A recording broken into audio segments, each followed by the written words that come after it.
the majority of Utah voters who voted in favor of this important ballot initiative along with Proposition 2 and 4. Your votes and your voices matter. Our democracy is stronger when there is maximum participation. I would love to serve as your next lieutenant governor with Chris Peterson for governor. As lieutenant governor, I would fight to ensure Utahns make their voices heard through voting and civic engagement. Thank you. Karina, I blew it. I screwed up everything in the whole world. We're all gonna die. We're all gonna die. So you need to start all over again because I did everything. But we're now live. Everyone knows, everyone in the world knows it's all my fault. 100% my fault. Please forgive me. Okay, so we're, take a moment. So did you hear what I said? Or should I give Karina a big welcome. Okay, Karina, kick this show off. Okay, thank you. Well, thank you, Devin, and your campaign staff for organizing this virtual rally. I'm honored to be on the ticket with Chris Peterson for governor. It has been a joy to get to know many of you this campaign season. You're amazing people. You inspire me, and I look forward to finding out the results of the election this coming up week. I encourage Utahns to get out and vote if you haven't voted already. Mail in your ballot, drop it off at a drop box, or go to vote.utah.gov for in-person polling locations. I became involved in politics after my mother passed away in the healthcare coverage gap. As one of the 5 citizen sponsors of Proposition 3 to expand Medicaid in 2018, it has been incredible to observe the compassion of the majority of Utah voters who voted in favor of this important ballot initiative along with Proposition 2 and 4. Your votes and your voices matter. Our democracy is stronger when there's maximum participation. I would love to serve as your next lieutenant governor with Chris Peterson for governor.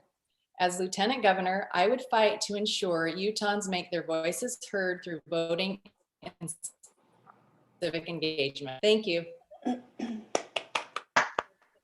Yay. Voted in favor of this important ballot. Okay, so just a reminder to those of you who are candidates who are on the show, open your mic so Karina can hear you applaud. Okay, so Dave, are you ready to go? I don't see Dave ready to go. Yes. Let's keep this rolling. Let's keep this rolling. Shireen, you're next. Shireen, are you ready to go? We're thrilled. You know I am. You know I am. Okay, take it away. All right. Okay. Hey, thanks so much for tuning in. And I could not be more honored to be running this year in such a critical year with so many excellent candidates up and down the ballot. Here comes my dog.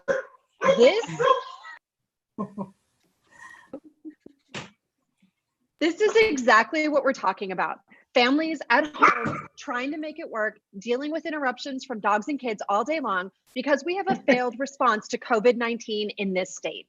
What is on the ballot right now is your health. It's your health care. It's your mental health. It's the air that you breathe. It's the water that you drink.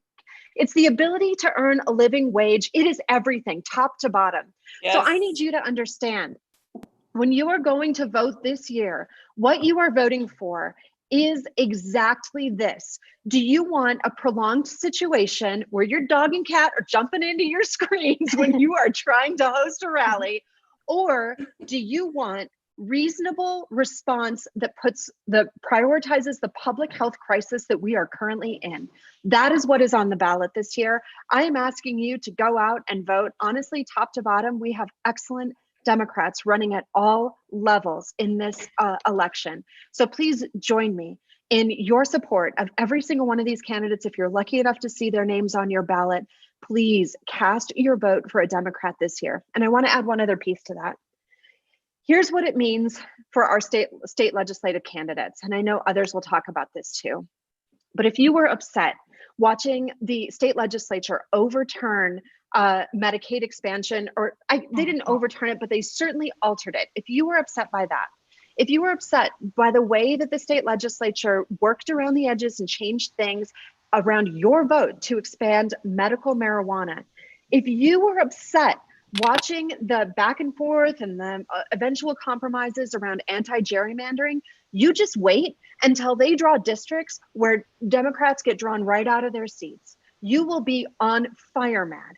And the only way that we can stop that is by flipping every single seat where we have an opportunity to in this election. So please, for good government, for transparency, for people who are going to vote with you, Utahns who are going to stand with you, whether it's on tax reform, Medicaid expansion, medical marijuana, all those issues, we need you. And we need you to make sure that you have talked to everyone in your community right now to make sure that they know they can still same day register. We'd love it if they were already registered, and that they get their ballots back in. And I know somebody, I think Karina mentioned you can mail it back in. At this point, I'm recommending people take it to a drop box. I'm going to drop in here the 21 drop boxes in Salt Lake County. You can go to the state elections website or your county clerk, depending on which county you're in, and find that drop box. We do not want your vote to not be counted because it didn't arrive on time or it wasn't postmarked by November 2nd. So get out there and vote. Please, this year, I need you to vote for Democrats and all the races you have the opportunity to. Your lives are on the line. Thank you. Yeah. Yay, Shireen! Thank you. And Shireen, Shireen, remember our audience, Shireen, can't see the Zoom chat. Be sure to put that in the YouTube chat, right? Because the audience is on YouTube watching the YouTube live. So go there to leave. Oh, I'm heading there right now. Thanks, Shireen. David, are you ready to go? Okay, David, I'm not hearing you. So I'm going to just keep marching through here as an emergency substitute MC here. Joel Briscoe, Representative Joel Briscoe, Utah House District 25 is our next speaker. Joel, take it away. I love being with this group of people because I'm with a group of people who believe in opportunity. My father was born in 1932 at the height of the Great Depression. And because of ROTC, he got a college education. Because he served in the Air Force, he got the GI Bill and he had chances. Democrats believe in opportunity. We believe that people in Utah who are suffering from pain should have the opportunity to have access to medical cannabis. But the leadership of the legislature disagreed with us. And we went to the people and they overturned. And then the legislature messed with it again. Democrats believe that people in Utah should have quality, basic health care. And the people of Utah agreed and legislative leadership disagreed. The Democrats of Utah believe that we should not increase taxes on food. The leadership of the Utah legislature disagreed, and the people of Utah called their bluff and got the signatures, and the leadership was against it, was for it until they were against it as soon as they saw it was going down. I'm happy and proud to belong to a party that believes in giving Utahns opportunity. And I will continue fighting to make sure people have opportunity for the life, for a healthy, productive life that they want to live. Yay!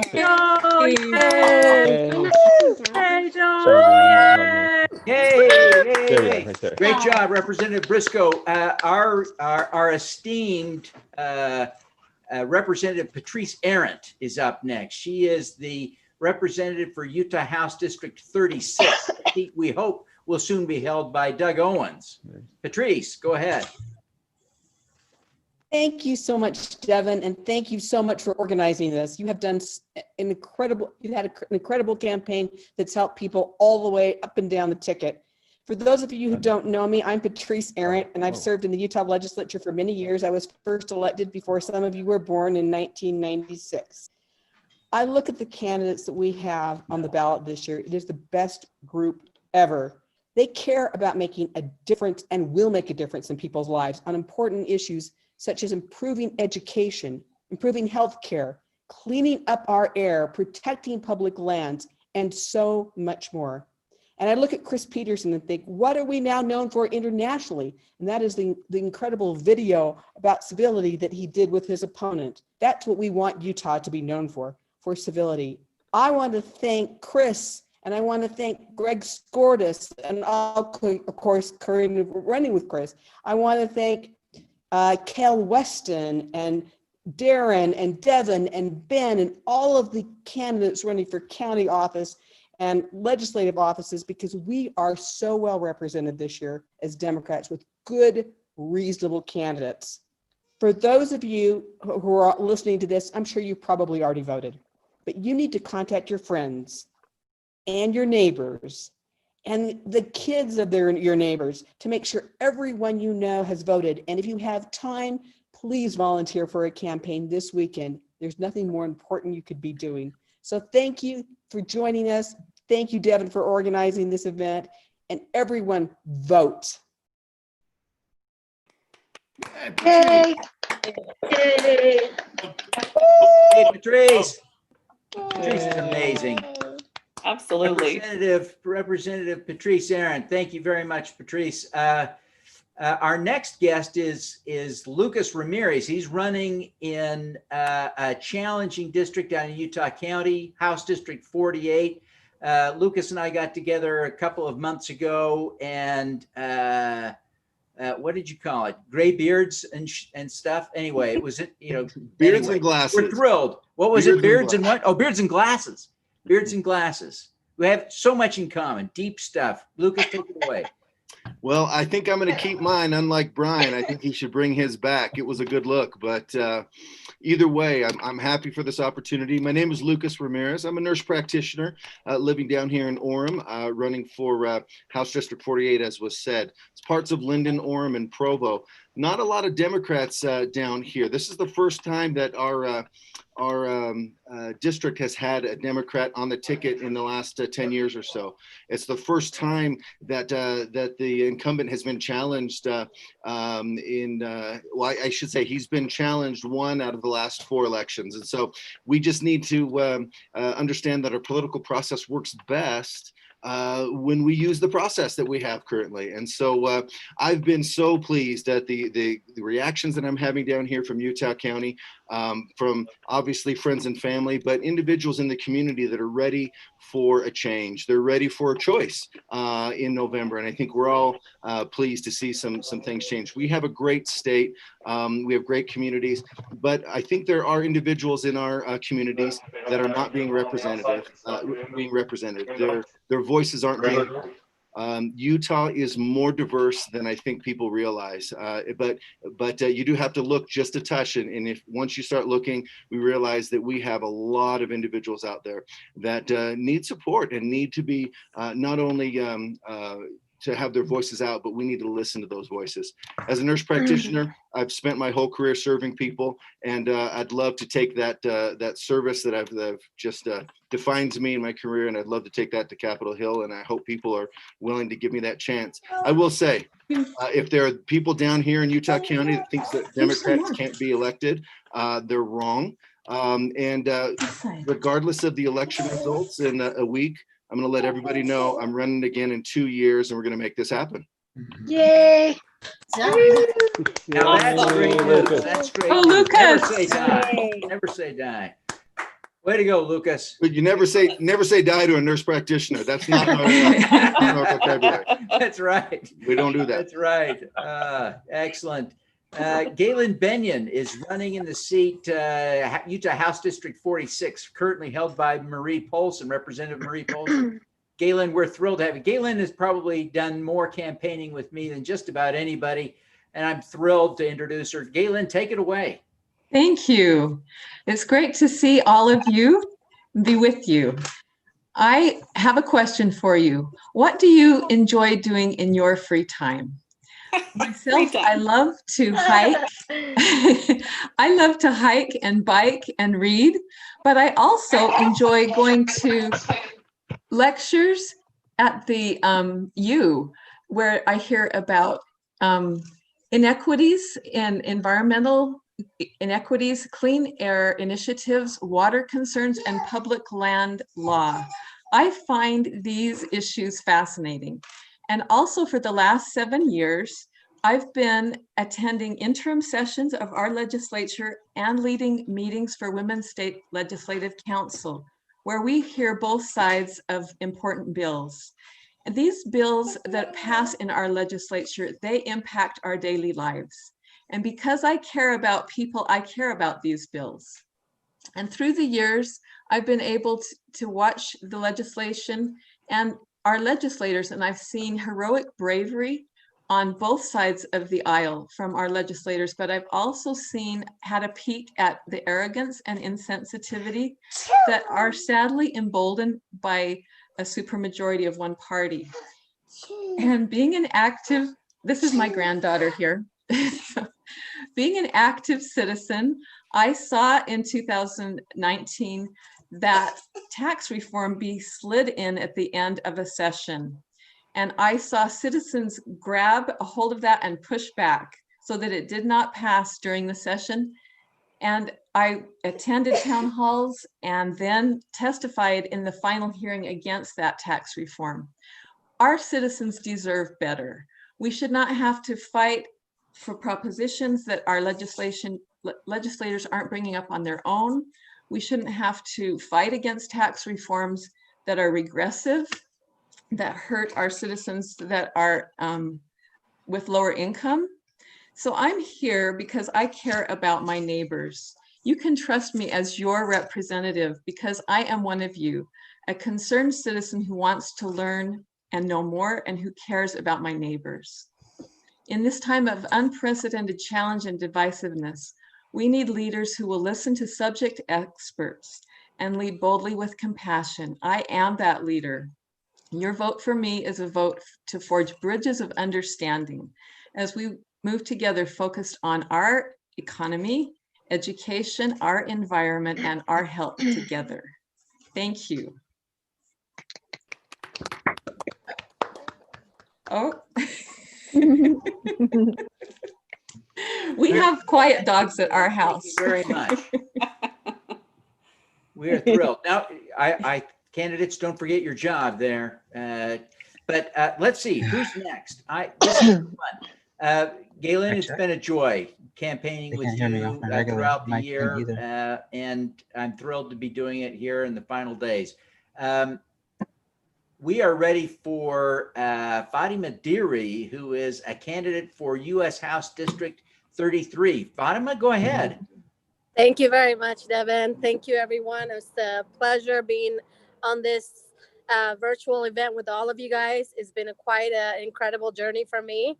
For many of you who know, I came here as a refugee when I was 9 years old. I never imagined that one day I'll be on the ballot, on the ticket, actually to change the Utah scenario of just making sure that our elected officials represent the community. I am the community. I am a part of the women leadership. So for me, this is more than just running a campaign. It's really inspiring every young woman that looks like me to imagine themselves in high roles, leadership, CEO, whatever they can imagine, they can do it. As women, we need to support each other and lift each other.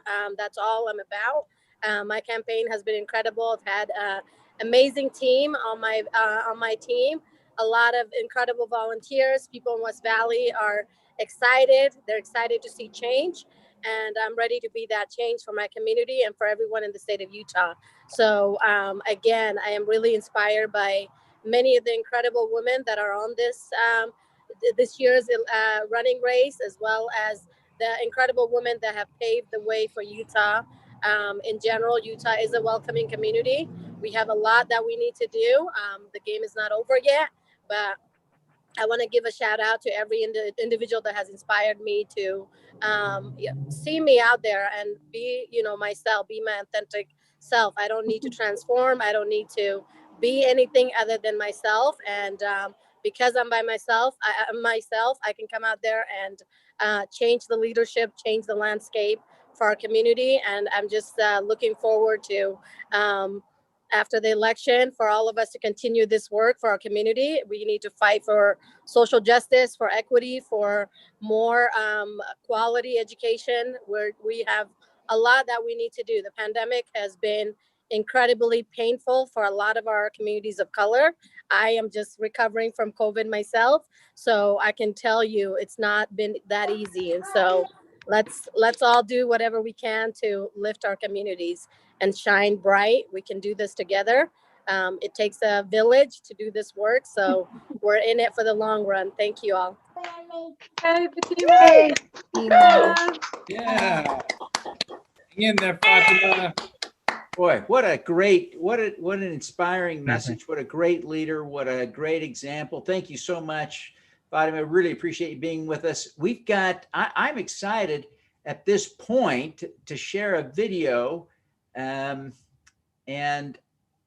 so forgive me while I set this up real quick here. I'm just going to play this video. Where'd it go? There we go. No. Well, we'll find it. There it is. Here we go.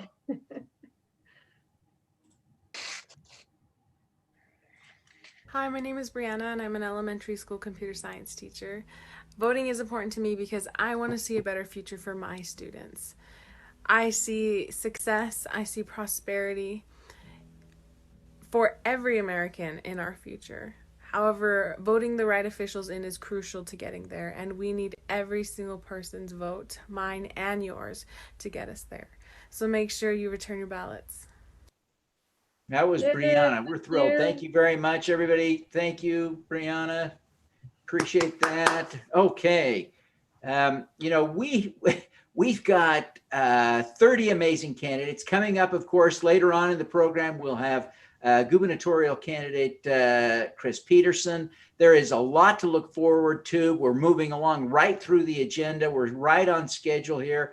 But our next guest speaker, of course, is our lieutenant governor candidate, not lieutenant governor, attorney general candidate, Greg Skordas. And let me just say, I think Greg is in a unique position in that we have maybe the biggest opportunity to make the biggest improvement.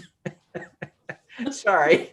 Sorry about that. Greg, we're thrilled to have you running, and we very much hope you win. Take it away. Wait, just a second. Is that Captain Moroni you're talking about? I think it must be. Go ahead, Greg. Oh boy, thanks, Devin. This was like I say, what a long, strange trip it's been.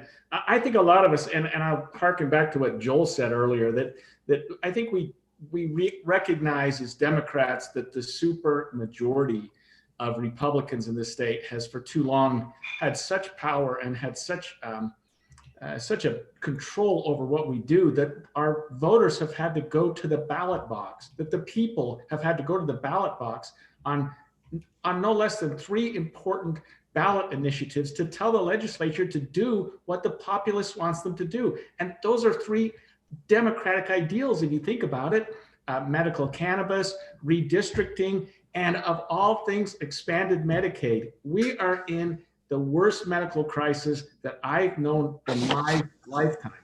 And what we're doing as a state is fighting expanded Medicaid. And what my opponent's doing as the Attorney General is fighting the Affordable Care Act at a time when we need affordable care. And he says, well, we've got some alternatives. Well, just tell us one thing you want to do to put in place of that. Well, I'll tell you, there are already some things that we are doing to put in place of that. There's Prop 3, there's the expanded Medicaid. If the legislature is saying we can't afford it, let's fund it. We've got the Affordable Care Act. If the legislature or the Attorney General is saying it doesn't work, then let's propose an alternative instead of just throwing everything out. Those kind of things were so frustrating to some of us when we saw that months ago that we jumped into this race. I don't think any of us envisioned that we were going to have 2 earthquakes the week we filed, that we were going to shut down the entire economy for the pandemic the week that we filed. It's been wild. And with respect to my race in particular, we've learned how bad unlimited campaign financing is in Utah, and how it fosters corruption, and how it just brings out the worst in people, and that shouldn't happen.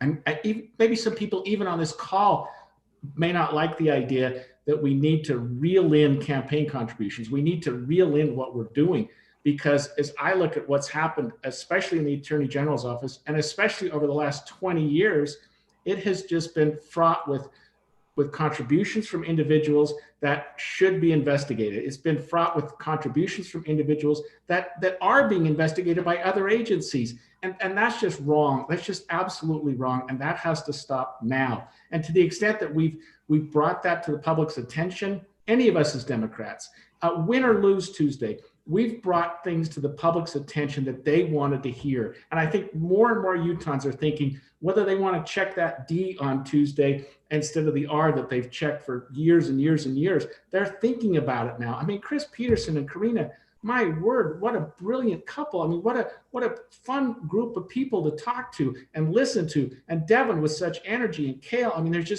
we've had a great group of candidates this year. I got to hand it to Jeff Merchant and others in the party to just get a good group of people together. I have loved every minute of this.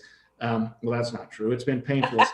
But I've loved the meeting with you. And I think Tuesday night, we're going to have something good happen. I think something good is going to happen that's going to make us feel like we did something and that what we've done for the last 8 months was worthwhile.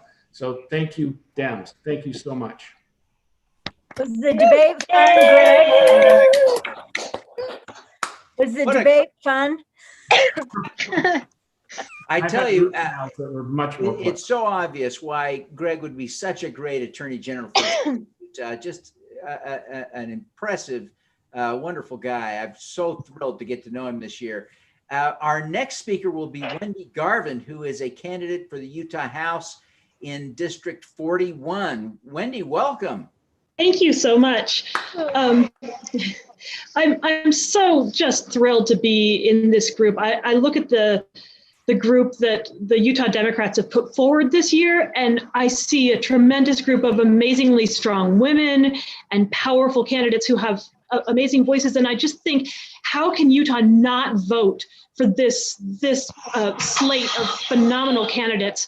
The representation that Utah needs is women and women of color and people who represent some of the more marginalized communities. And I see these faces before us, and I realize that we have the right people out there running right now. And I'm so proud of us as Utah Democrats for being out there and doing the work. I'm running in a pretty red district down in the southern part of Salt Lake County. And I'm running on strong democratic values because I think that there's more of us Democrats out there that want that sort of representation. So my number one issue this year has been on support for the unsheltered community. I feel like our unsheltered community has just been increasing in size tremendously this year. I have seen it as I've been out on the streets working with them, delivering clothing and food and necessary things for them to survive this winter. And I have seen the population skyrocket just in the last 2 months. And we don't have shelter. Every single day, the shelters are full by 5 p.m. And there's still somewhere between 300 and 500 people on the streets every single day that have nowhere to go. We don't even have temporary shelters up for them yet.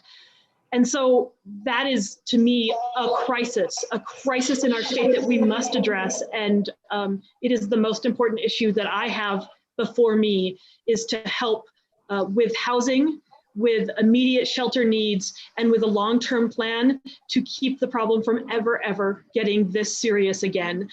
We have COVID money. We just had a big article out recently that said we have all of this unspent COVID money and we don't know where to put it. Let's put it towards shelters for the people in the very most need right now, that are at most risk for COVID and at the most risk for spreading COVID. Let's get them into shelters and into housing immediately and get them safe. Issues that affect my community the most have been infrastructure issues. Our local representation has spent years now not building up our road infrastructure, our public transportation infrastructure, and our water infrastructure, and then spent the last couple of years fighting against new housing in the area because they said that we didn't have the infrastructure. Well, build it, fund it, fight for it. Don't just pretend that all of the babies that we're having here in this beautiful state aren't gonna need somewhere to live. And then don't point the finger at the people who are trying to meet those housing needs.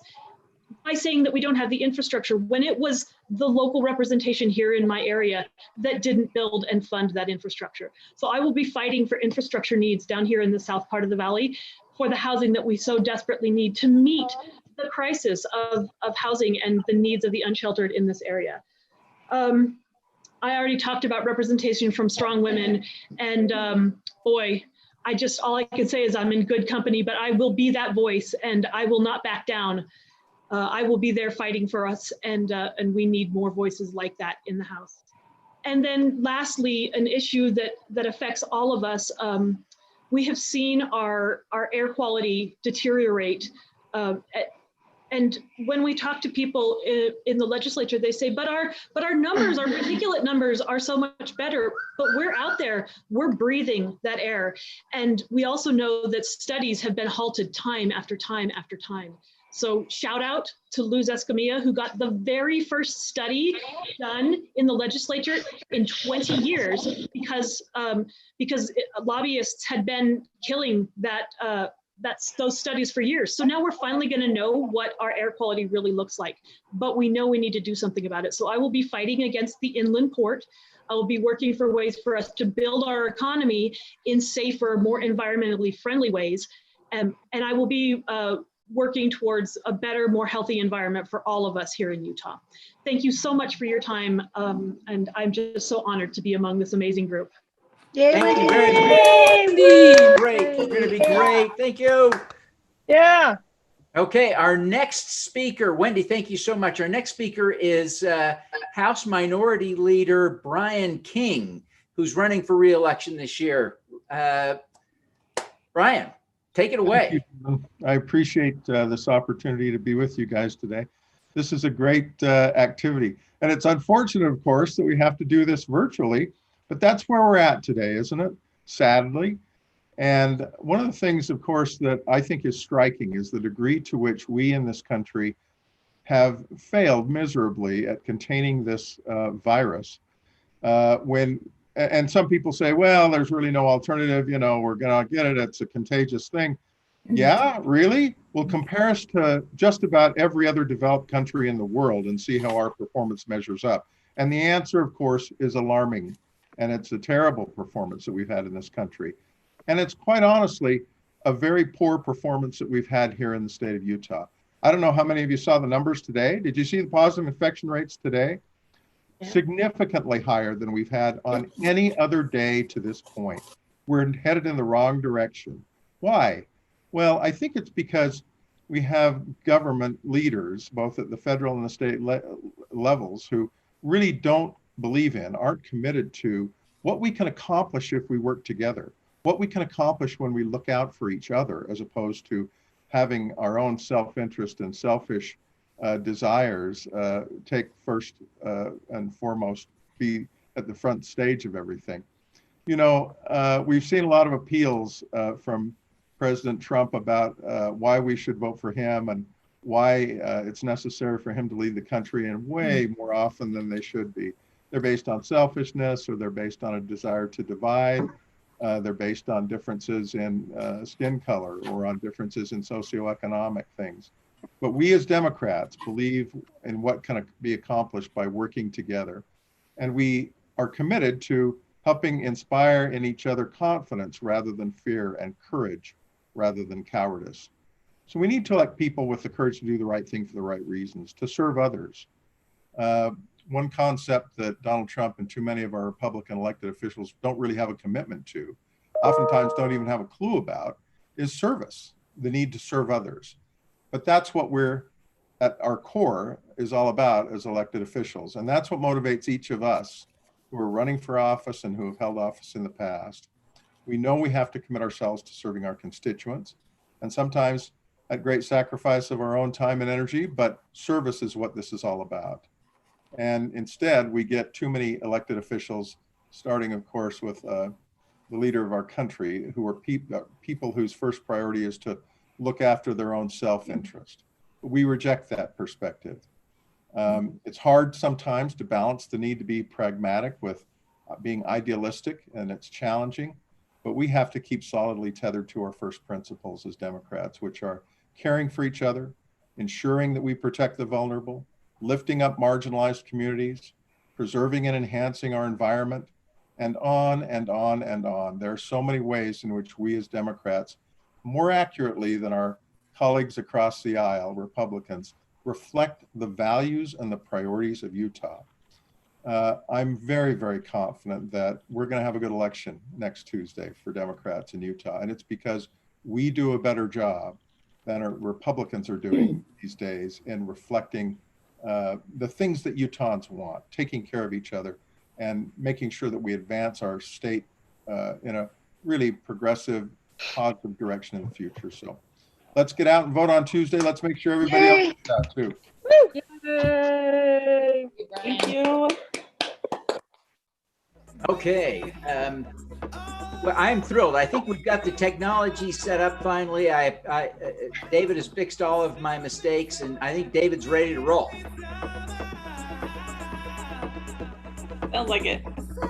Yes, you're hearing some music. That's good. That's good. We got a dance party. Yeah, it's the dance party part of the program now.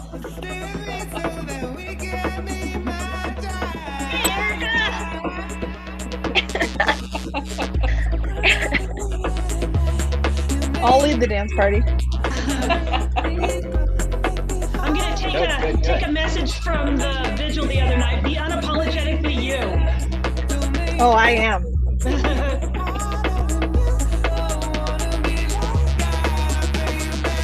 I like Representative Briscoe's dance moves.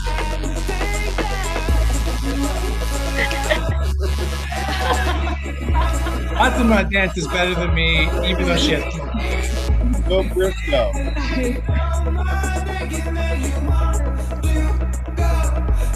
Go Liz! Go Liz!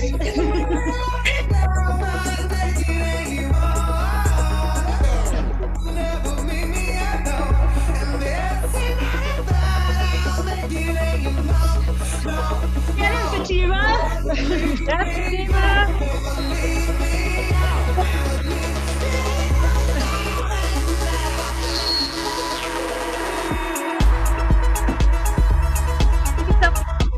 Come on, Utah, like this dance with with your arms. us! Hey! Terry, you're here for the dance party! Woo! We're all honking and waving. We're in the carpet. Oh, look at you. I love the way Terry multitasks. Right? Honk and wave and virtual rally all in one go. Hey, honking and waving is like dancing, so you know. And dancing. And virtual rallying.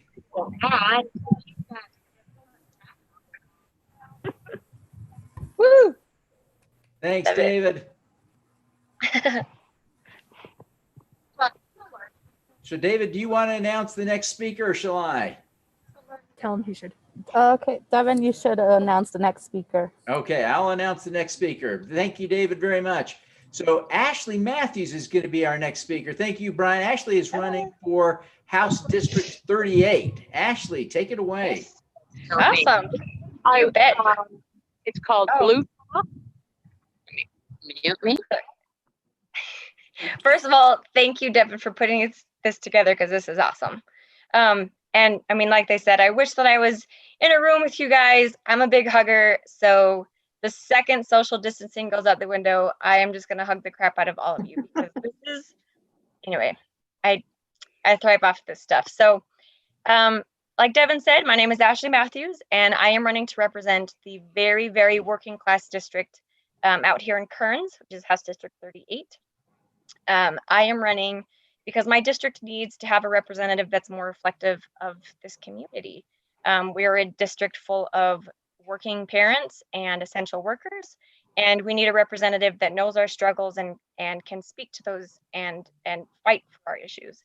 So also, I'm sure plenty of the women in here have heard me say it a million times, we just need more moms in charge. We need moms making the decisions that are impacting our kids and just women in general. I loved filling out my ballot and having a woman to choose from in almost every single race. Coincidentally, they were Democrats, usually, but so that speaks you know, to me, it speaks to the leadership this year, and just kind of making sure that that women are empowered, and that they're throwing their name in the hat and running for these things, because it's important. We need to be represented. So I'm not a politician by any means. Anybody that's ever heard me speak can attest to that.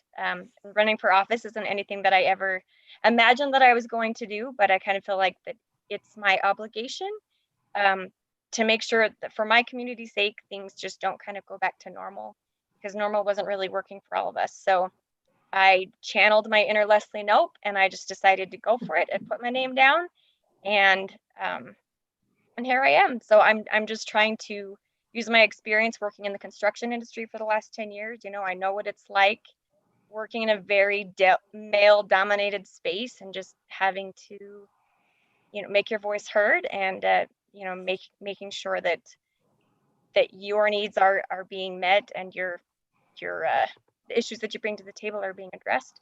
So I, obviously being a working mom, I've got the ability to multitask, and my roots and my passion is out in the labor community. So I want to work to improve the lives of all the working families in Kearns and across the state. So every year, the number of votes that the incumbent in my race receives, it gets smaller and smaller. And 2018, as most of you know, the seat was decided by 118 votes.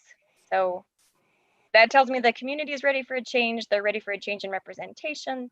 And I think they're ready for us to prioritize our community and our kids and our teachers and our workers. And I think this is going to be the year, and I think I'm going to be the candidate to do that. So fingers crossed, and see how it works. Thank you, Ashley. You are going to be the Thank you. Ashley. Oh, Ashley. We're thrilled. We're thrilled. We've got super multitasker Terry Harekesi is standing by. You know, she's running for a Salt Lake County Council seat, so she can serve with Shireen Gorbani. To be clear, not instead of Shireen. So Terry, unmute yourself and take it away.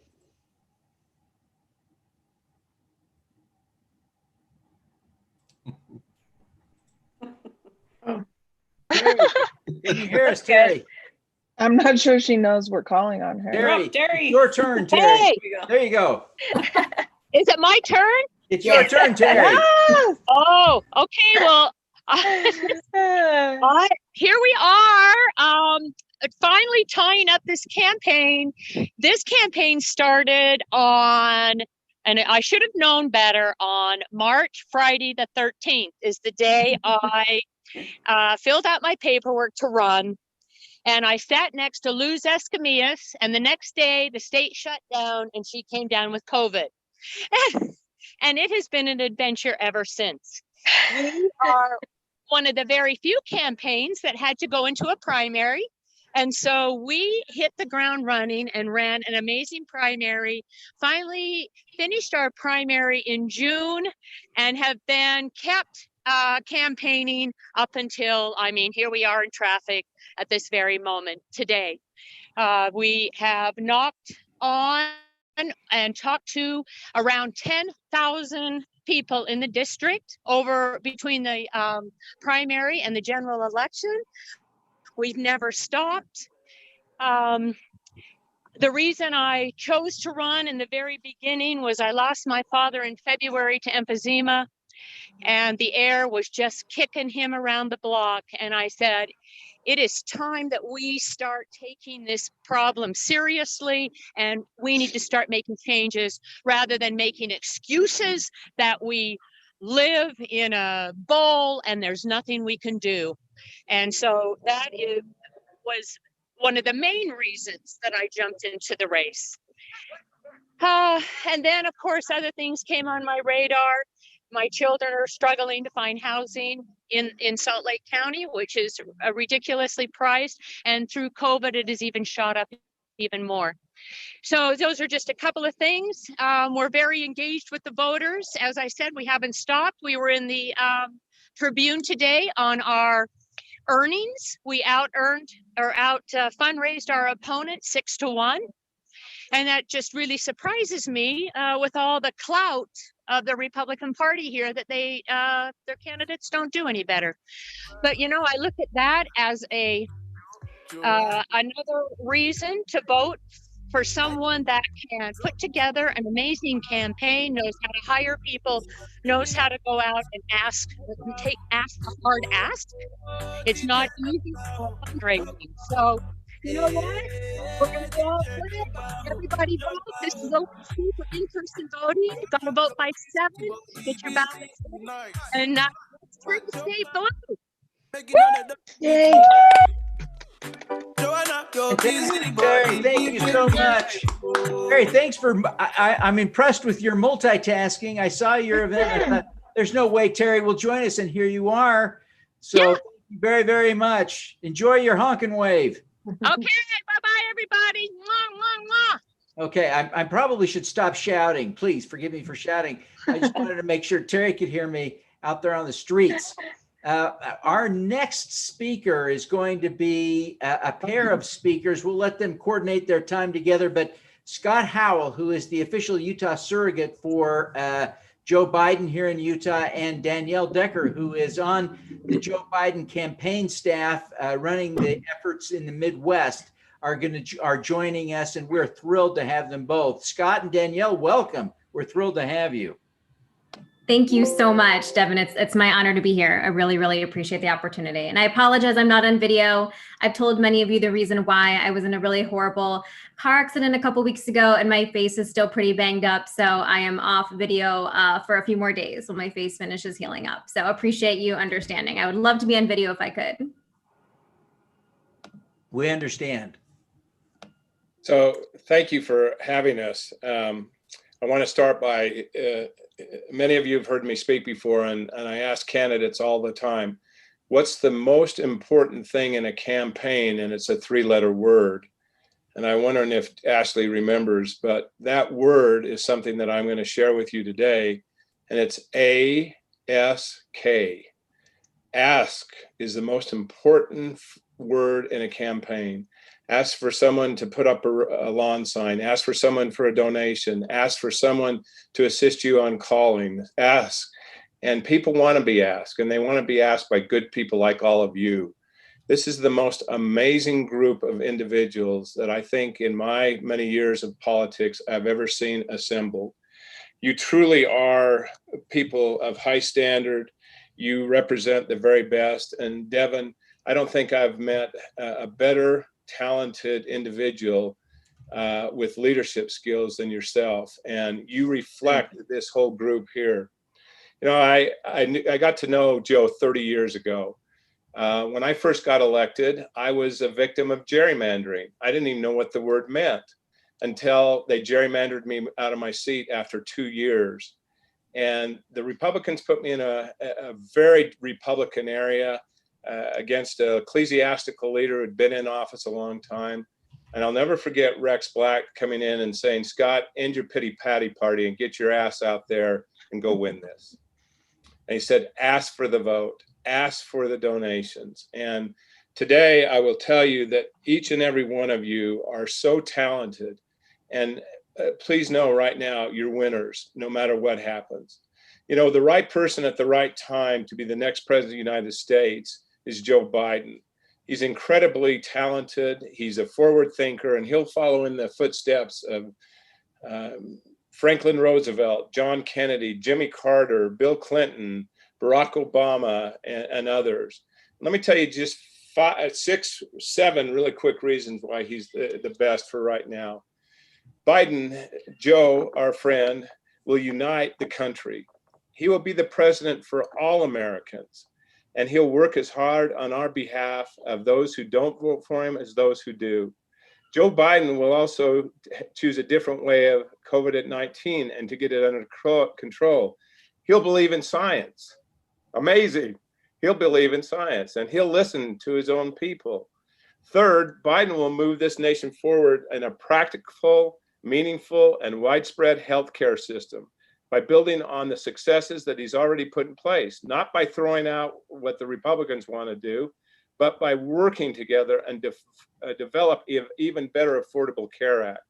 Fourth, Biden understands the dire threat of global climate changes puts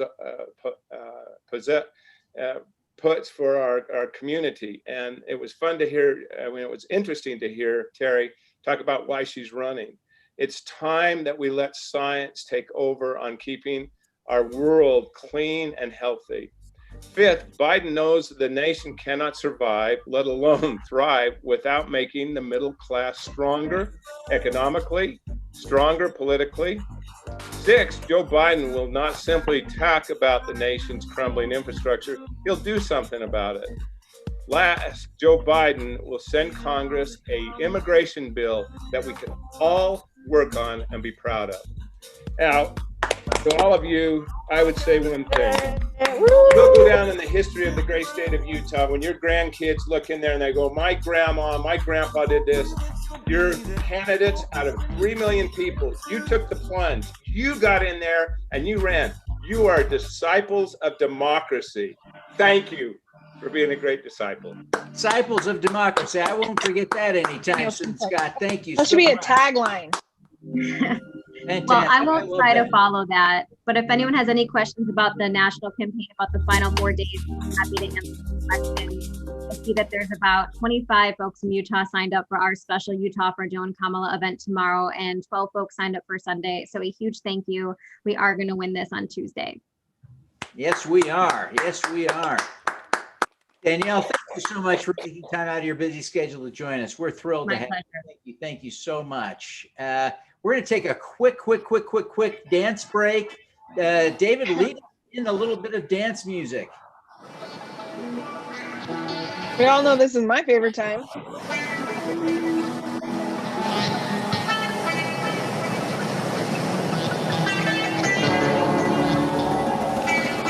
Fatima's got the moves.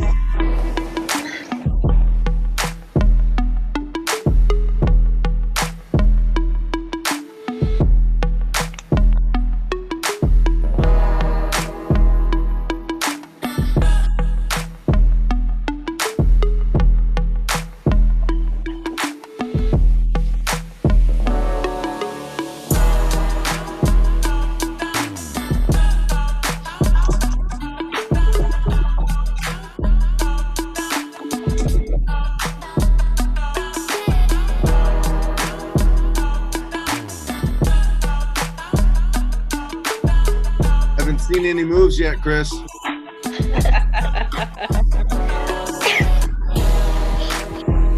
on, get the votes, Chris. It's not a good idea. Yeah, that doggy's dancing too.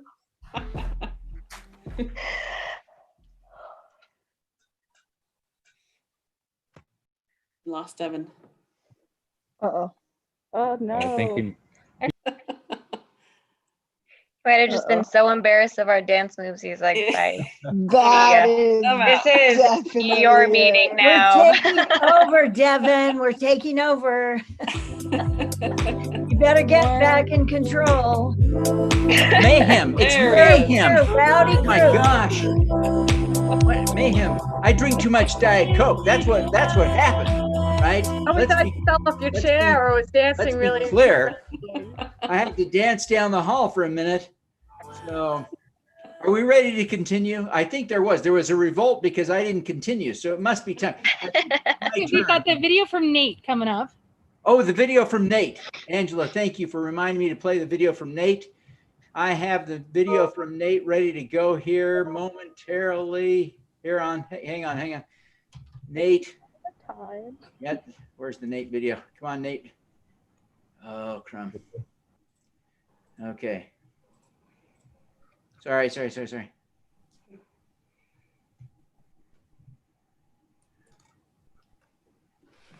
Where did Nate go? Doggone it. Okay, I'm going to cheat. Forgive me, guys, but I'm going to play a short video from not Nate. I will come back to Nate. We're going to play a video from the Utah Students for Biden at the University of Utah from Cameron, only because I have it readier. So hang on. Hi, my name is Cameron. I'm in Salt Lake City and I'm 22 years old. I think voting is important because our government can do a lot of great things. Hi, my name is Cameron. I am from Salt Lake City and I'm 22 years old. I think voting is important because our government can do a lot of great things if we have compassionate and accountable leaders. President Trump hasn't done anything for anyone except himself. There are a lot of crises right now that only the government can solve, like healthcare, like climate change, and I'm voting for Joe Biden because he's a compassionate, unifying leader who will listen to the scientists and get us out of this crisis. There is little in this world that is more inspiring than seeing young people leading. Gives us all great hope. Officially on the agenda, it's my turn. Let me just say, I guess so. let me be very clear, very quick. I am so grateful for all of you. It is such an honor to be a Democrat. As I have gotten to know Democrats up and down the ballot, I am humbled by being called a Democrat because the people I've gotten to know are just tremendous human beings. I have had the opportunity to campaign up and down the state with Karina and Chris. And let me just tell you, you could not imagine a better governor than Chris Peterson. You cannot imagine a stronger leader than Karina Brown. I've had the opportunity to get to know Greg Skordas. You cannot imagine a better attorney general. And so many of the House candidates and Shireen and Terry, I mean, I've had the opportunity to campaign with you and work with you. And oh my gosh, just being in this group, I've never been so honored in my whole life. I'm so grateful. I'm so proud of what we're doing together. And I want to encourage everyone who's watching to think about the extraordinary people on this call and think about all the ways that you can support them. But at this point in the race, the most important thing you can do is to get your friends to vote for them. There are just a few days left. There are very few opportunities. Please, please, please, whatever you do, please get them to vote. I should stop sharing now. I think that's what Alex is trying to do. So I hope everybody enjoyed seeing the agenda there. It's like the double top secret agenda. There's nothing like streaming this kind of a program live. I've got the best team in the world. Can you imagine the sacrifice they have to make to work with me? It's really a challenge. But I am just honored and thrilled to be a Democrat, grateful for all of you. And I want to encourage everyone today to remember the theme of this Bluetah virtual rally. Let's vote blue up and down the ballot, starting with Joe and Kamala. This is going to be great. Okay. Let's move on. Oh my gosh, we have heard more than we wanted to. We've got more than our money's worth out of Devin. So let's move on. Our next guest is Representative Carol Spackman Moss, who is the sitting representative in the Utah House District 37, and she's running for re-election. Well, thank you very much, Devin. You have done so much to bring us together and make us an enthusiastic group, and I can't thank you enough for your energy and your expertise. As he said, I'm Carol Spackman Moss, and while many of you are running on a platform of change, since I'm now the longest serving House member of 20 years, I'm running on experience and leadership counts. When I ran for the first time, it was time for a change. A few more years later, it was experiences count. So you just shift it around. But I do think I bring a wealth of knowledge of the legislature and an ability to work with the other side. My background is education. I taught high school English at my neighboring high school, Olympus High, for 33 years, probably about 9,000 students. And gratefully, they grew up and many of them stayed here and they vote for me. So that's been part of the secret of my success. But what it did for me in terms of preparing me for political life, my second career, if you will, is that I've had to learn to get along with many different kinds of people and learn how to communicate with people with different styles and interests and personalities. And what teachers do really well is solve problems, resolve conflict.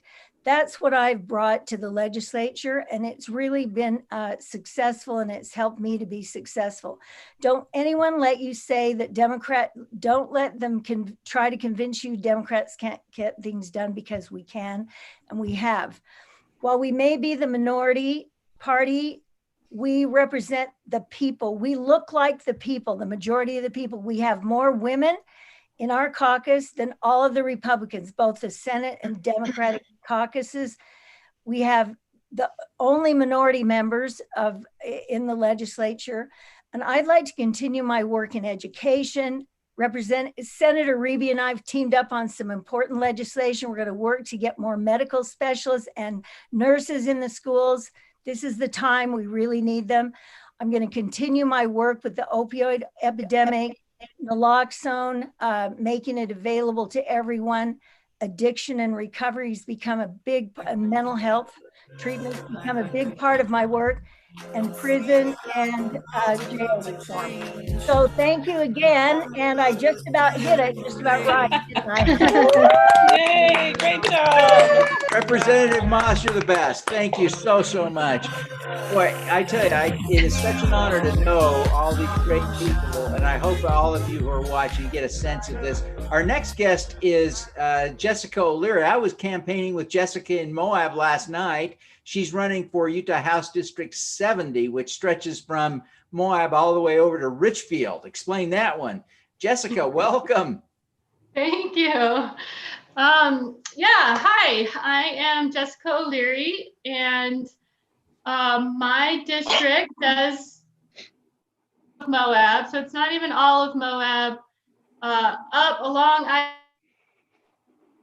and then up into Castledale. So it's a very gerrymandered district, and I am running against the 2019 Legislator of the Year. But I really hope that this blue wave will come down to the south part of the state. We often feel forgotten down here. And so I would really like to come and join you guys up in the Capitol and bring some of the issues that matter to Southern Utah up there. I have a master's degree in biology. I studied emergent infectious disease. And I think it's about time that we used science to make decisions. COVID is the perfect example where we need science right now to get through this crisis. And once we get through the COVID crisis, we have to change crisis. Moab and much of Southern Utah is a desert, and we are running on, and it's going to get, and we have to make sound decisions based on science. Other science-based decisions we are with wildlife. For example, my opponent proposed a bill to kill off all large predators to get rid of chronic wasting disease, which is completely the wrong way to handle that situation. Again, science is going to fix this problem. Oh, and that music cue must be it. So I'm happy that I got a chance to vote for many of you on the ticket, and I hope to see you up in Salt Lake.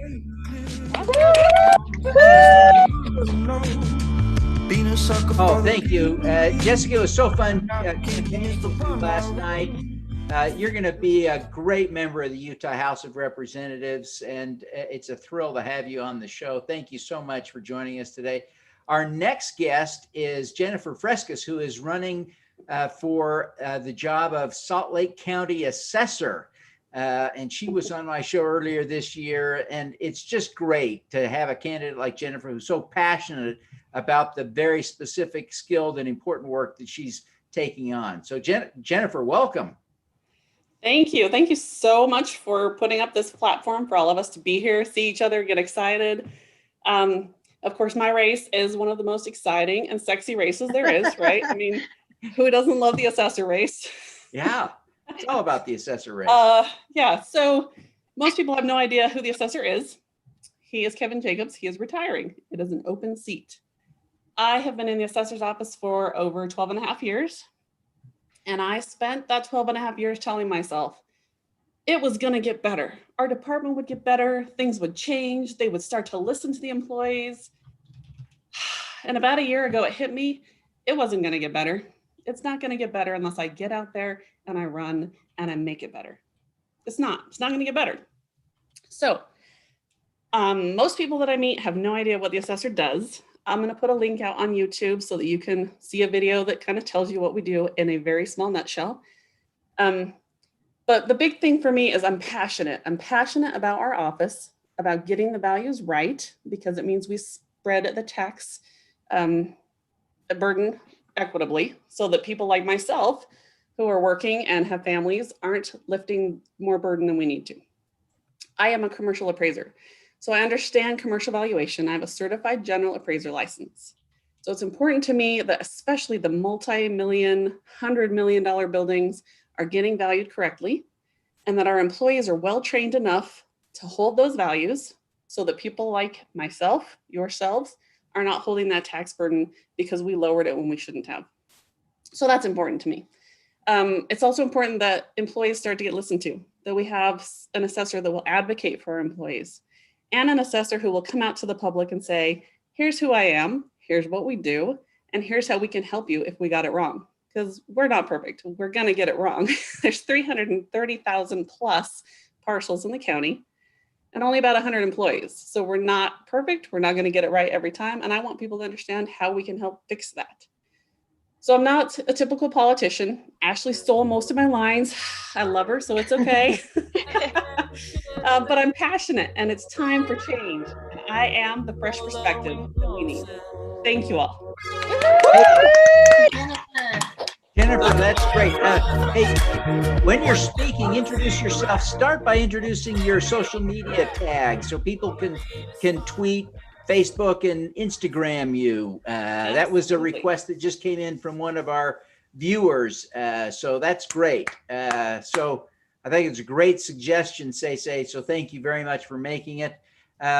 So our next guest is Nancy Huntley, who is running for the Utah Senate seat in District 25. Nancy, welcome.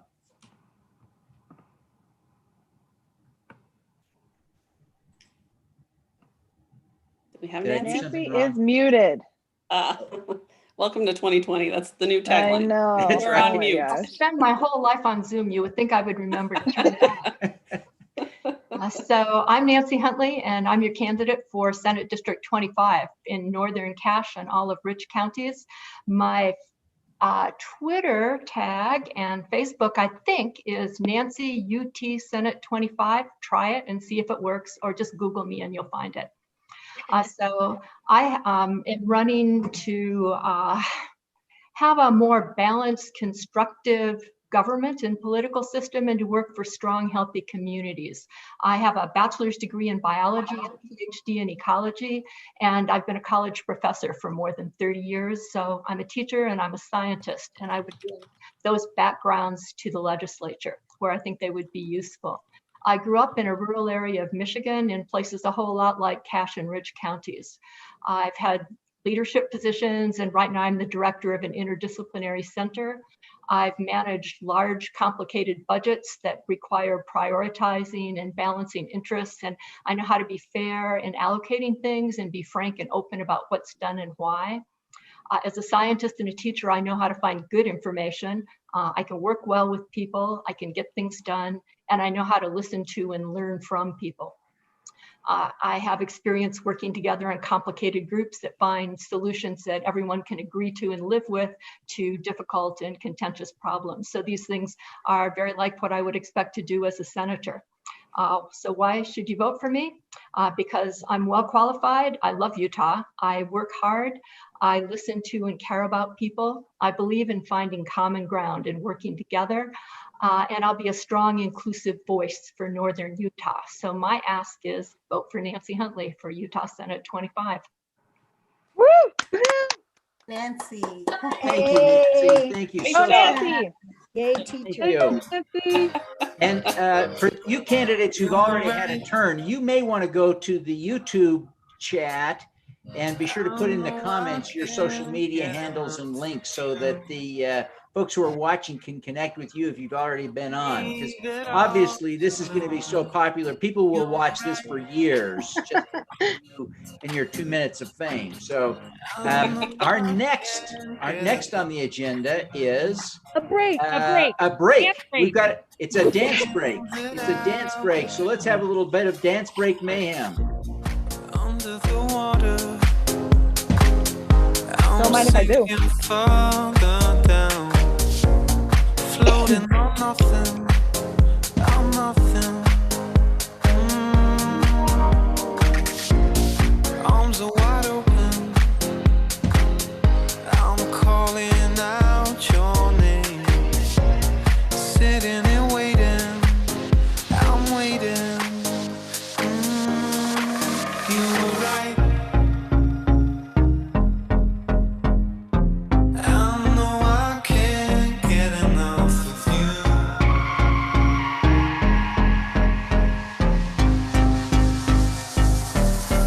You were right.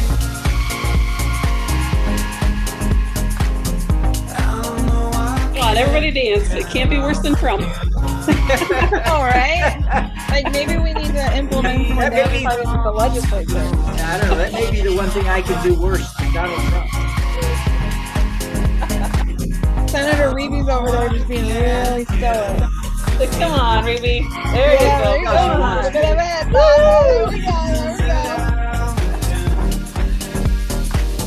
go. Gotta love Wendy's dancing puppy. Lips moving, there's no sound. Pulling me under. I think she doesn't want to dance, but she's gonna. Well, I'm glad everyone's sticking around because we have got an amazing program. Including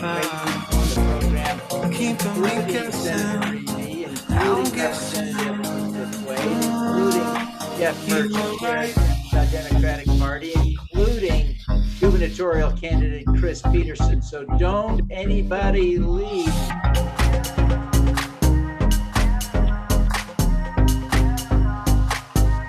Sorry, I didn't mean to entertain you.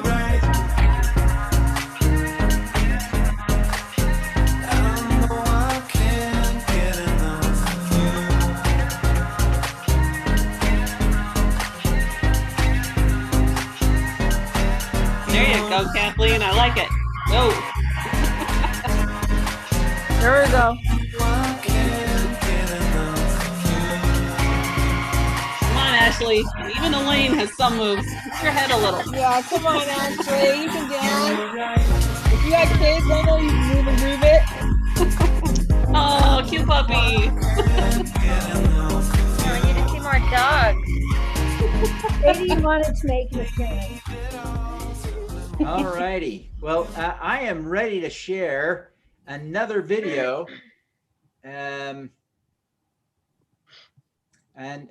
So hang on tight to, because we got another great video. This one is from Nate, and he's with the Students for Biden at BYU. There are several reasons why Trump is unfit to be president, but one of the imperative reasons to vote this election is the overwhelming evidence that Trump sought foreign help in his re-election chances and got away with it, thus normalizing that kind of misbehavior for generations to come. The only way to hold him accountable now is to vote him out in a landslide. Furthermore, Trump has normalized bullying, rampant lying, and authoritarian-style leadership. Biden, on the other hand, is empathetic, listens to experts and marginalized groups, and he's a unifier. To turn down the chance to be part of this awesome Biden movement is turning down an amazing opportunity. That's great. Nate was a little bit hard for me to hear, but I hope you were able to hear him. And that is exciting. Sharing your screen again, Devin. What's that? Sharing your screen again. Okay, yeah. Oh, thank you. Appreciate you telling me how to do this because I don't know, obviously. Whose idea was this? Jennifer's a true leader. Good, Jennifer. Oh my gosh. It's a good thing this is fun and you guys are nice. I love being a Democrat. Our next candidate is fellow congressional candidate for Utah's 1st District, Darren Perry. Darren, welcome and thank you for joining us. My pleasure. Devin, thanks for having us. And it's just an honor to be here with so many good candidates. Those of you who know me, know that I've served as the chairman of the Shoshone Nation for a lot of years. And you know that my heritage is important to me. And the culture is important to me. And my grandmother taught me a beautiful lesson years and years ago. And she said, Darren, our communities are only as strong as our most vulnerable. And so that has resonated with me throughout the years, and it's shaped my political philosophies. We're only as strong as our most vulnerable people in our communities. And in our communities, those are our marginalized, those people that don't have a seat at the table. And they're the groups that have never had a voice. And so it's just wonderful that I see so many like-minded people on the call today that share those values. And so when I got into this race, climate change and the environment, taking care of Mother Earth was one of my top priority. And while it's still my top priority, to see the damage that COVID-19 has done to my brothers and sisters on the Navajo reservation and other marginalized communities has really sunk into me the need for making sure the role of our government is to make sure that our people have good health care and access to health care and good jobs. And we're not asking anything crazy, but I think we all have a right to those things. And so running for Congress has been a wonderful opportunity for me to move the needle. I'm here in the 1st District. A Democrat hasn't won in 42 years. And so the fact that that has occurred is really made me more motivated to make sure our message gets out. And I'll tell you, I've heard from so many constituents. I'm one of the crazy ones that put my cell phone number on my website, Darren Perry for Congress. And I get about 10 to 15 calls a day from voters who actually are out looking for my campaign, but get the candidate. And we have wonderful conversations. And so, but that's important to me. It's important to me to be responsive. So I'm just honored to be a part of this group, honored to see so many powerful women.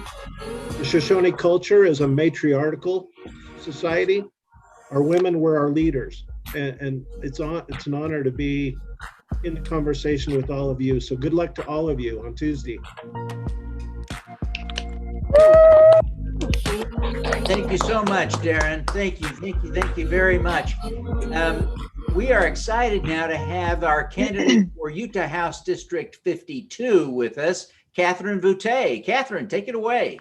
Hi, thanks. And you got my name right. That's just like an exciting thing in my world. Well, I am running in District 52, which is out in Harriman, and it includes part of Riverton and South Jordan.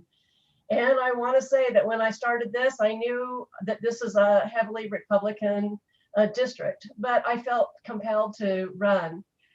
I think we have a lot to do when it comes to our healthcare and reducing our prescription costs. I've been personally affected by that, and I'm honestly just tired of seeing where Utah sits at the bottom.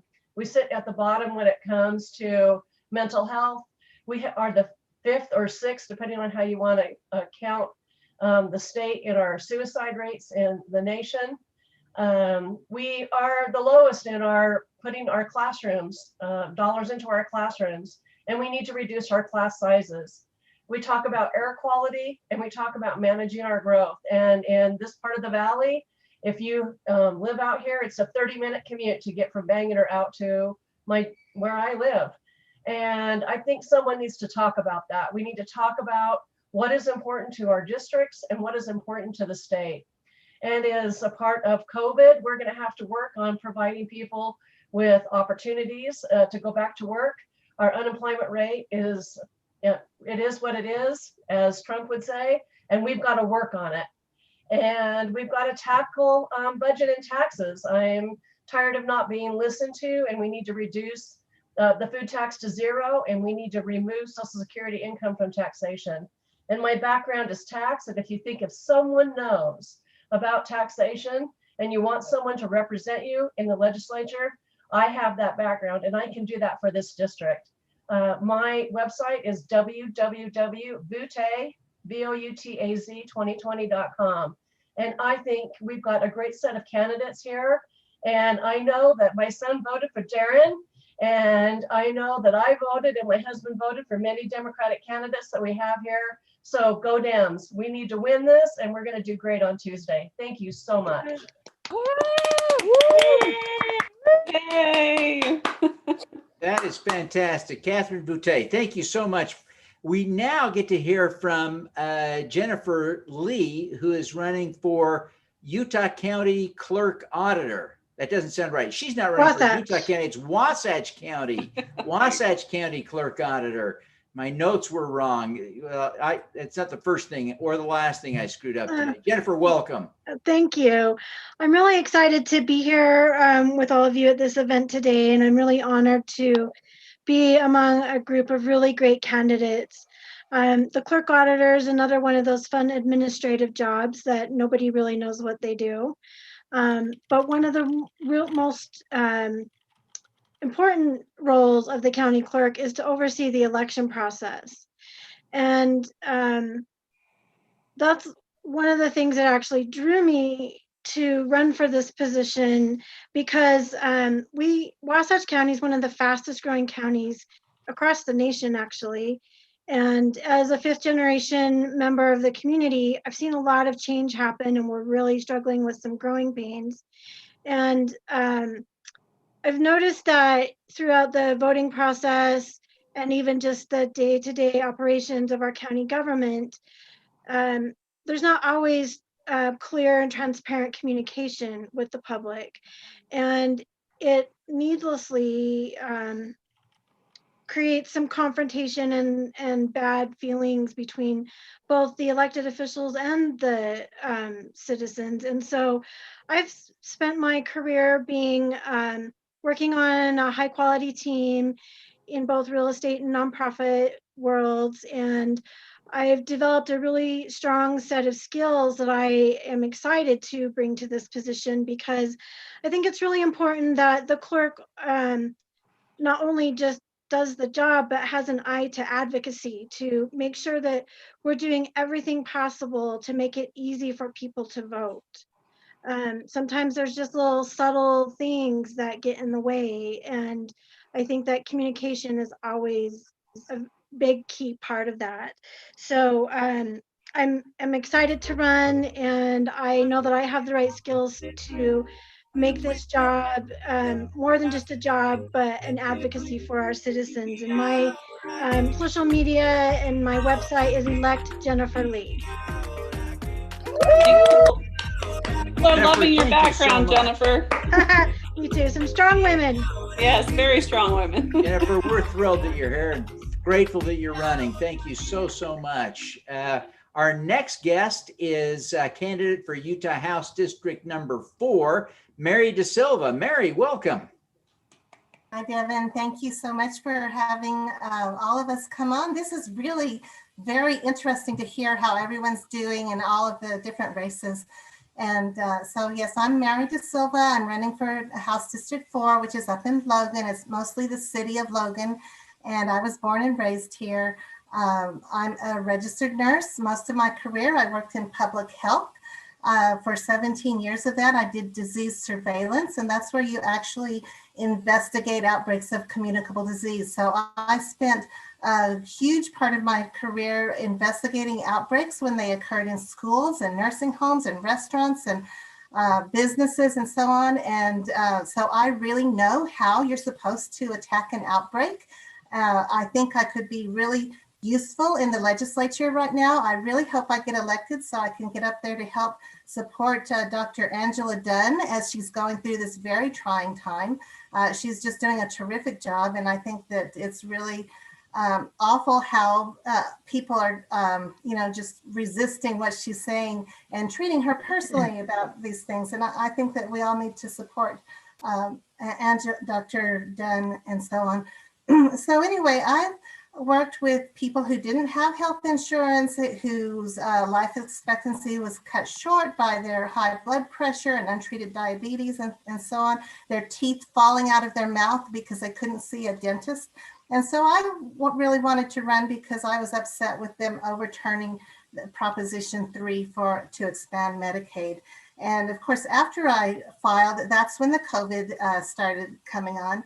And I was really, I have been so dismayed to see that the legislature is wasting our money on things like no bid contracts to buy hydroxychloroquine, which is a useless drug for that, apps that don't work. I think I could really help them make better choices with our public health money. And this is a year that anything can happen. Let's keep our eyes on Northern Utah. There's no polling up here, but I think people will be surprised. Thank you.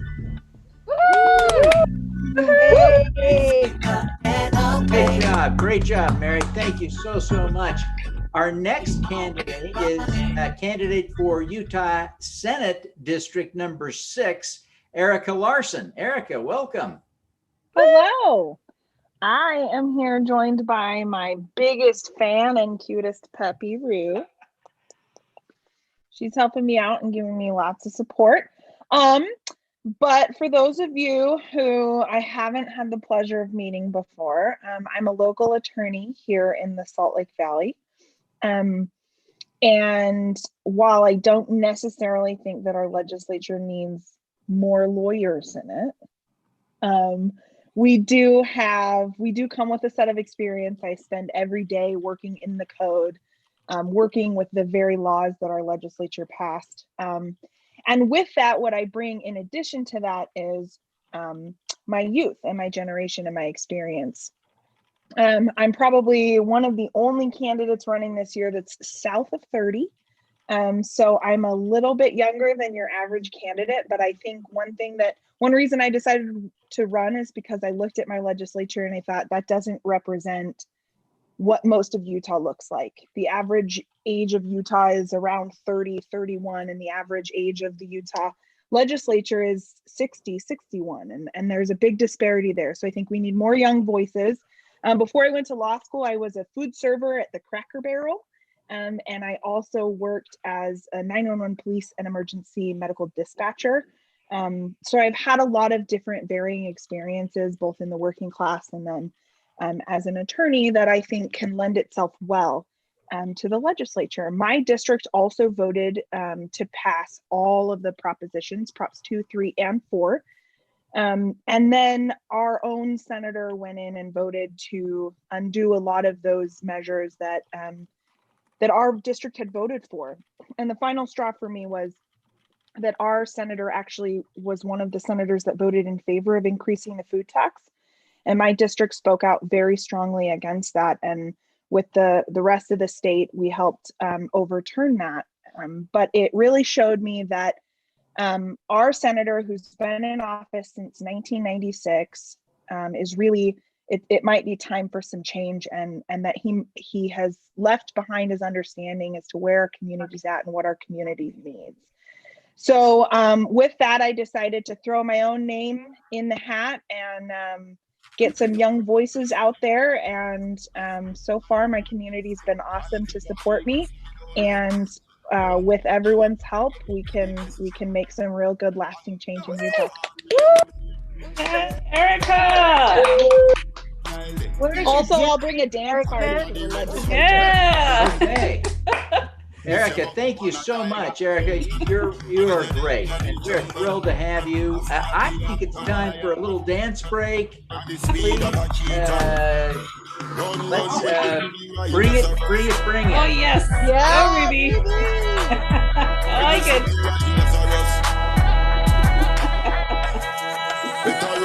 Oh, Chris is in it. Yes. Love it.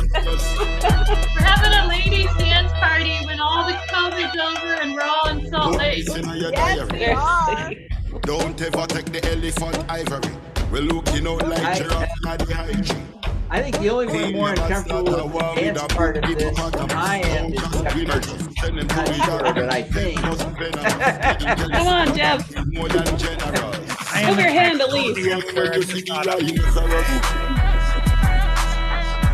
I don't know, Chris is kind of confused. I definitely think Erica is an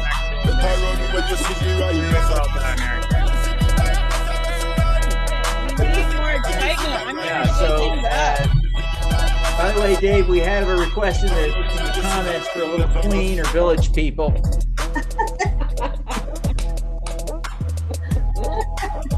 But I think Fatima could be giving lessons. Few minutes, Pierce.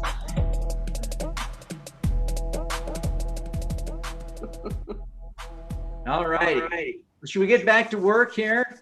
Dave, thanks for a great little music break there. I think it is time for us now. Let me just remind you, we've got a great slate of speakers coming up. Senator Kathleen Reeve, Representative Elizabeth Waite, Utah County or Utah State Chair of the Democratic Party, Jeff Merchant, Sam Winkler, a candidate for Utah House District 42, and gubernatorial candidate Chris Peterson. Don't leave, people. Stick around. These are great. So let's kick it off. Senator Reeve, Senator for Utah's 8th District. Say you left us right when it was your turn. Hi, thank you. I know it's getting dark in here. I am one of the many people in Salt Lake right now that has migrated from my kitchen to my office to my basement to my bedroom, back into a closet, into a bathroom, trying to get people out of my space and so that I'm not distracted. So it's been really interesting, and I feel a lot of empathy for our teachers and our families. I like what everybody's saying here. I have understood exactly what Jessica from Moab is talking about. I mean, I worked really hard to get equity in our internet services because equity and internet mean fair choices and fair chances for all of the people in Utah. I love what Greg Skordas was talking about, saying that we need to be more accountable to our leaders and to our people because we're not listening. We're not paying attention to what our constituents want. And so that's been really important to me. I am a teacher for 20 years. I have 2 kids and I like to outdoor recreate. I think that we are doing a disservice to our outdoor areas, and we also are doing a disservice to our children. I have no plans on buying anything, selling anything, building anything, tearing anything down. So I'm just in it to take care of the people in my community. I became really frustrated with the lack of responsiveness to some of the things I asked my legislators for. And I'm standing on the shoulders of giants who came before me. They worked really hard to get people engaged. And just like all of you, we are building capacity and we are building a more empathetic environment. So I just want to echo what everybody said, and I'm trying not to repeat myself because I've been a part of that many times in many meetings. I encourage all of you to get involved, go visit your city councils, your state school board council meetings, and your city councils with your little communities inside your schools, and really hear what's going on. It's our money, and we should spend it the way that we want us to. So thanks, everybody. Senator Kathleen Reeve, District 8, and thank you for being here. Hey, Kathleen. Kathleen, thank you so much. Thank you so much for taking the time to be with us today. Thanks for representing us all so well. Okay, our next guest is Representative Elizabeth Waite. She serves in House District 31 and is running for re-election. Elizabeth, take it away. Thank you, Devin, and thank you for organizing this.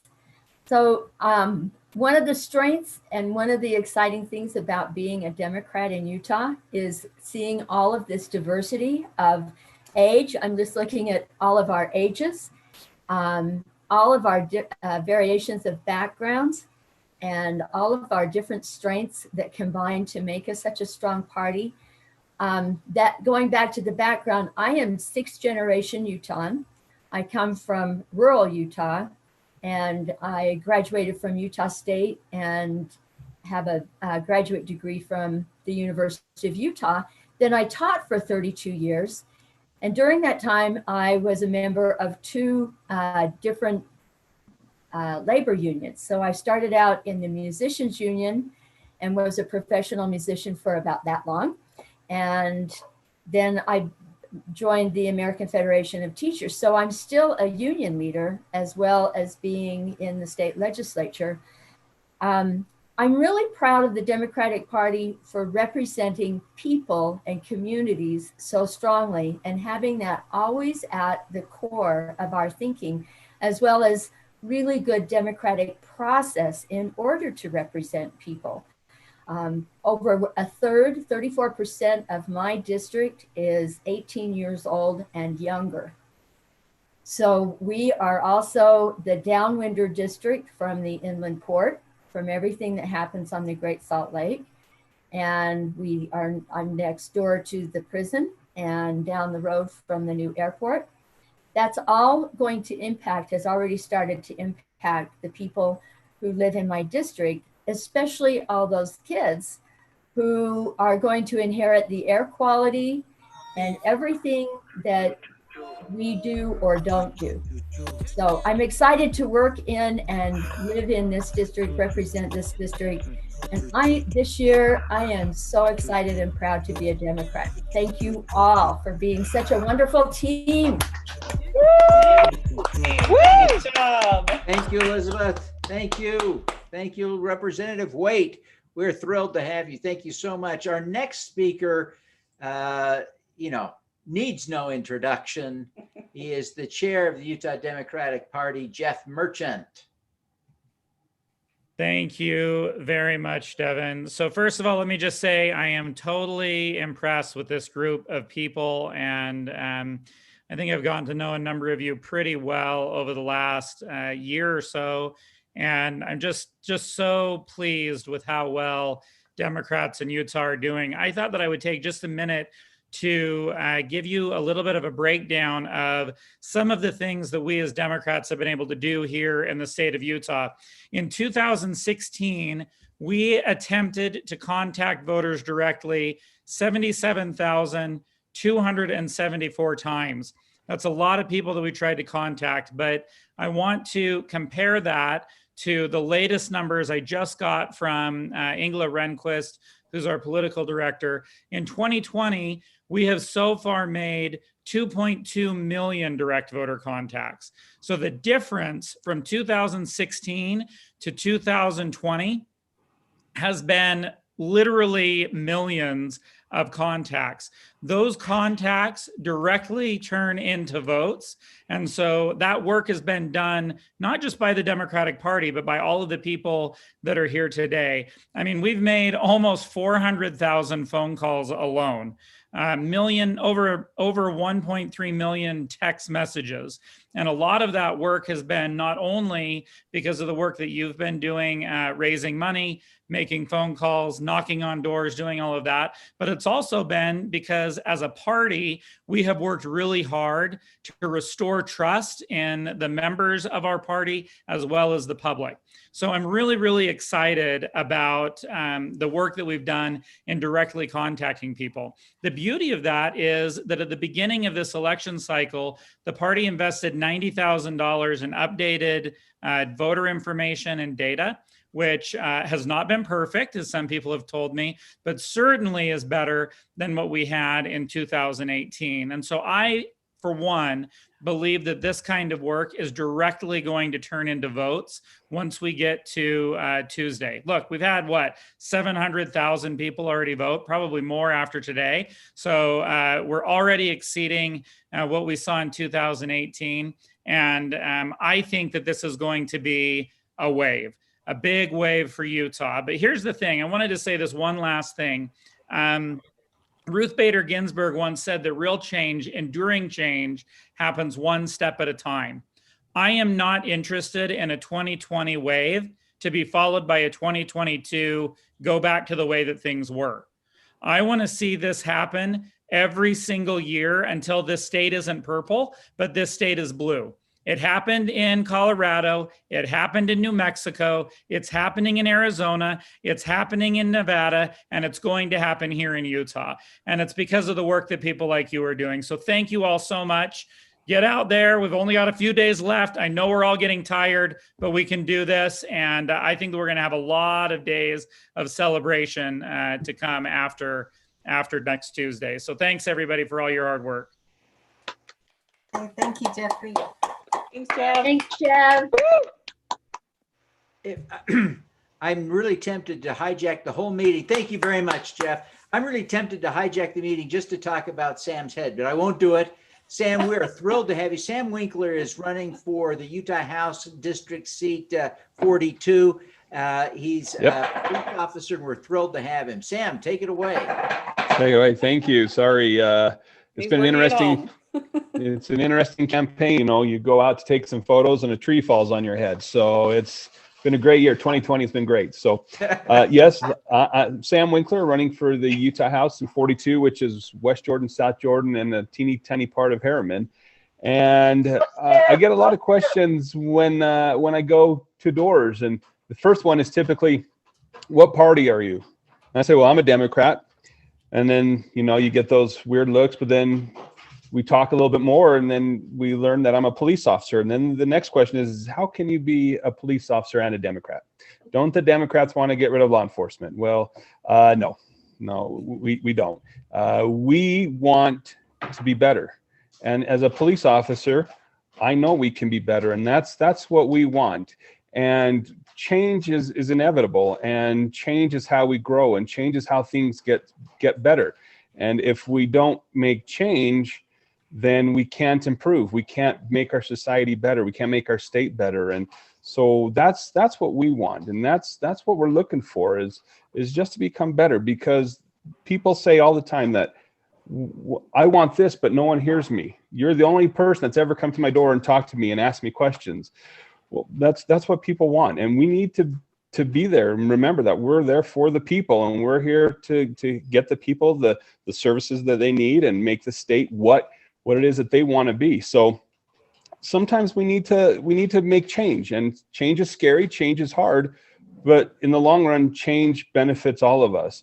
And when you're out there and you're looking at who you want to vote for this year, maybe we need some change. Maybe we need some change out there. We look at education, and my daughter's kindergarten teacher was on food stamps.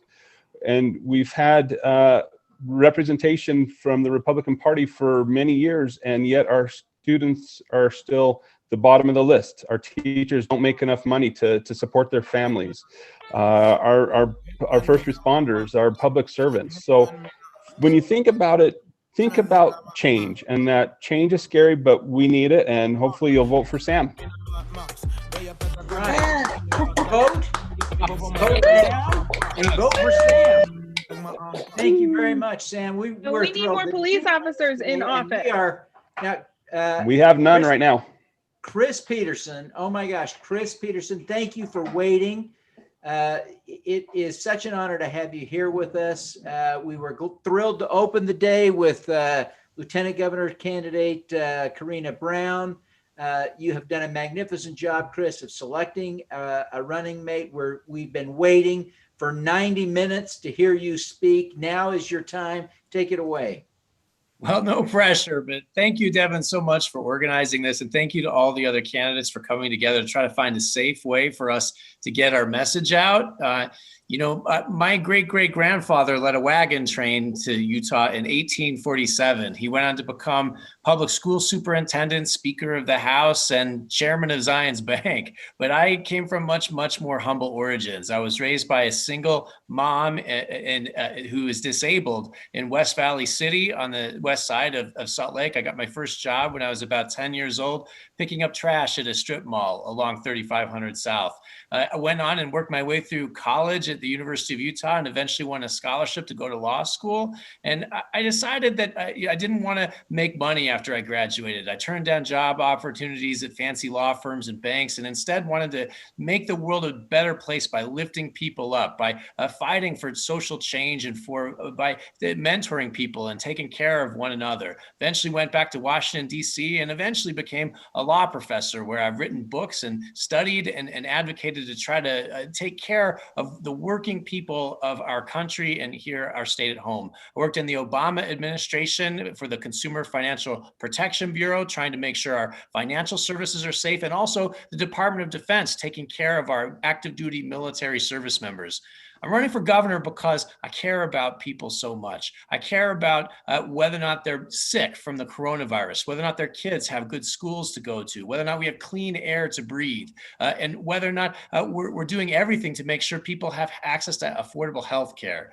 If I win this election, you can count on me to turn this coronavirus crisis around, get our infection numbers under control, and try to get our economy back on track. I'll try to fight for teachers in our public schools and for our kids. I'll try to make sure that we have access to affordable health care. And I want to make sure that everyone remembers that in the 2018 election, we passed 3 ballot measures in our state that moved the state in a more moderate and reasonable direction, only to have the state legislature turn around and overturn them. I know it's cheeky for a Democrat, a low-income kid from the West Side, to run for governor, but what's really cheeky is to have the voters of this state approve laws only to see the legislature turn around and say that they know better. I'll keep those food taxes low. I'll try to have a fiscally responsible government that actually looks out for ordinary working people across this state. I hope to earn your vote. I'm asking for your vote. Give me a chance to lead this state to a better and brighter future. Thank you so much, everybody. Thank you, Chris. Wow. Woohoo! Is it any wonder? Is it any wonder that that Joe Biden personally endorsed Chris Peterson today to be Utah's next governor? Is there any wonder? It's just such incredible news. It was the first thing my wife told me this morning. I stagger out of the shower. She comes running into the bathroom and she says, "Devin, Joe Biden endorsed Chris Peterson today." So we were excited at our house. We're thrilled. I want to thank all of you. Let me start by thanking David, our DJ. David, if you want to warm up a little dance music to take us out, that'd be great. David, Ezekiel Brooks has done a phenomenal job under extraordinarily difficult circumstances. After all, he had to work with me. We're so grateful. Jasmine and Alex and Angela from my team have been there working the whole time. They tell me what to do and I try not to do it, but they make me. They're phenomenal human beings. I want to thank Darren and Jessica and Ashley and Nancy and Sam and Mary and Jeff and Joel and Erica and Catherine and Elizabeth and Brian and Carol and Lucas and Jennifer and Karina and Scott and Kathleen and Wendy and Fatima. Everybody, thank you all. And Chris Peterson, again, thank you for being such a great top of the ticket in Utah. You're just the perfect fit with our great presidential candidates, Joe and Kamala. I almost said Karina. That has a nice ring to it. Karina. Hey, Devin, we want to thank you. You are one amazing leader. Let's hear it for We're awesome. Hey, Good job, Devin. Thanks for doing this. Amazing. And David, again, thanks for bringing up a little music here. Thanks, everybody. I'm going to leave this on while you say goodbye, but we're done now. Thank you very much. And I want to thank everybody who tuned in. Thanks for joining us today so that you could be a part of this. We're thrilled to have had you. Thanks for watching there on YouTube. Keep dancing, everyone. It's the only way we're going to survive 2020. Thank you. Say thanks for coming. Jen, thank you. Angel, thank you. All the folks who are watching on YouTube, thank you very, very much. We're so grateful. Just thrilled to have had you. Thank you so much.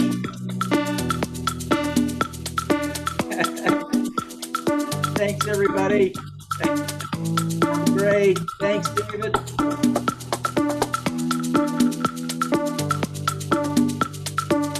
Wendy's got that puppy going.